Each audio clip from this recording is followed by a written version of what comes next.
Good day, Daisians. I am Engineer Heidi Rose G. Mendoza, your instructor for the subject Introduction to Maritime Career. So for this episode, we are going to discuss about the different types of cargoes carried on board ships. Okay, so we all know that even today, shipping is considered as the best mode of transportation and transfer of goods because it is safer and more economically friendly for the shippers. Okay, so what are those cargoes that are carried on board ships? The first one is the container cargoes. So what are the example of container cargoes?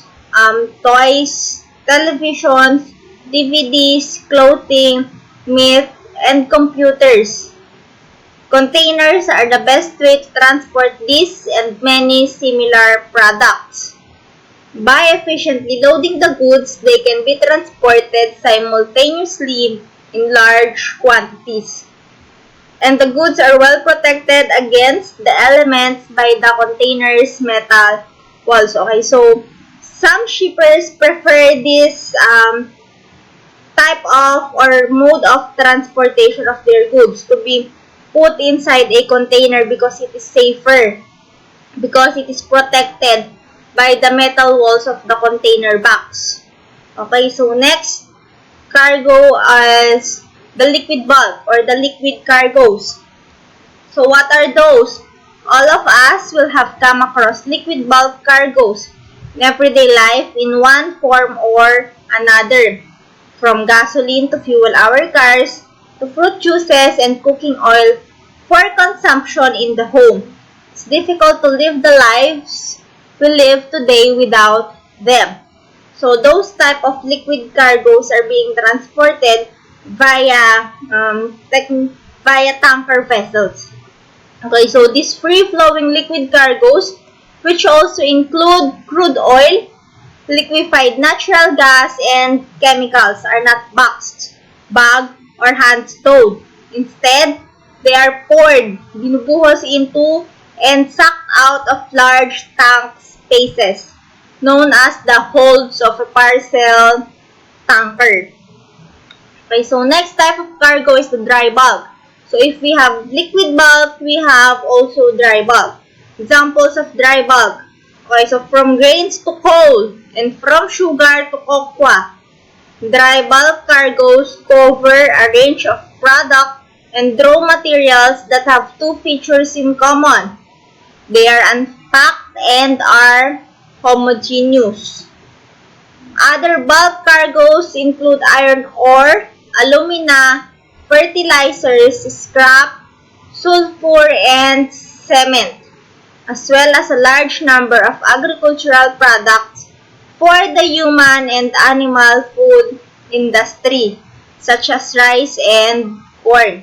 So technically, when we say dry bulk, it is usually in the form of grains, not packed. Okay? They are not packed or they are not put into sack or in any container like boxes. So, if we have dry bulk, of course, we also have break bulk. So, what is break bulk? In modern context, break bulk is meant to encompass cargo that is transported in bags, boxes, crates, drums, or barrels, or items of extreme length or size. To be considered break bulk, these goods must be loaded individually, not in intermodal containers nor in bulk as with liquids or grains. So, kanina nabanggit dun sa dry bulk that dry bulk is not something packed. So, kapag ka po nakapack na yung cargo, ang tawag na po natin doon ay break bulk. For example, this picture, for example, they are transporting rice in sacks. Okay, so since the cargo or the rice is packed into a sacks, these are already considered as break bulk cargo and not already a dry bulk. Okay. Next, gas cargo. The gas itself is normally propane or methane, known as LPG and LNG, respectively, and can be used in a variety of applications from environmentally friendly fuels and refrigerant to propellant in package aerosols and industrial chemical processes. Okay, so this type of cargoes are, or this type of gas cargo are carried by a vessel, what we call as LPG and LNG carrier. So this is what it looks like. It looks like a tongkan. Next is refrigerated food cargo. So, have you ever wondered, for example, when we go to the grocery, we see a product, for example, a meat, and then in the package, we see that it came from Australia. So, have you ever wondered how it is being transported without being rotten? So, the reason why it is not being rotten even though it came from the different country is that because it is transported via a refrigerated cargo. And these are transported via vessel, what we called as reefer. So, what are the examples of the cargoes that can be transported in a reefer vessel? So, it includes fresh fruits and vegetables, fresh and frozen meats, poultry, seafood, dairy products, eggs, fresh juices, frozen concentrates, live plants, and flowers.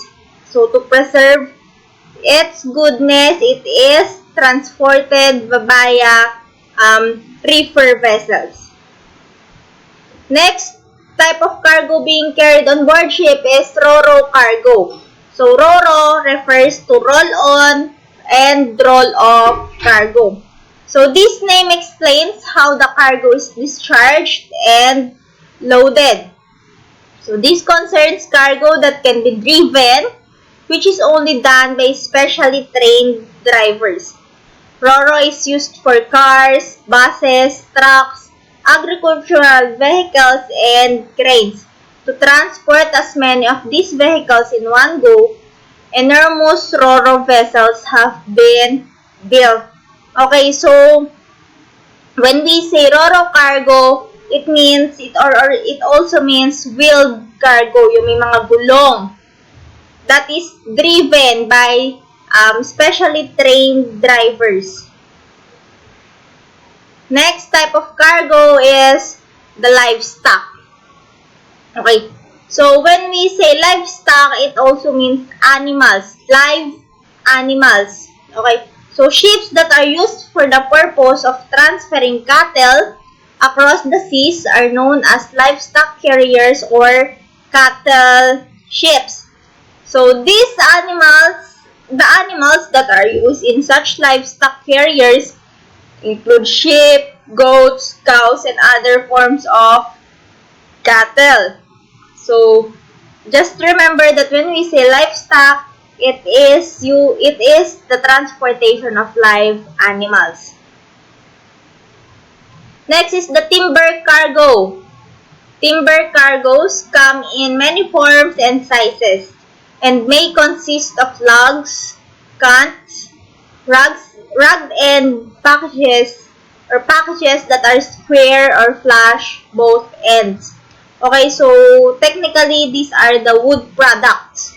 So the vessel that are used to transport this type of cargo is what we called as the log carrier, or sometimes we call this as the timber carrier. So that's all. So if we are going to have a recap, the different types of cargo that are being carried on board ships are container cargo, liquid cargo or liquid bulk, dry bulk, break bulk, gas cargo, refrigerated food cargo, ro-ro cargo, livestock, and timber cargo.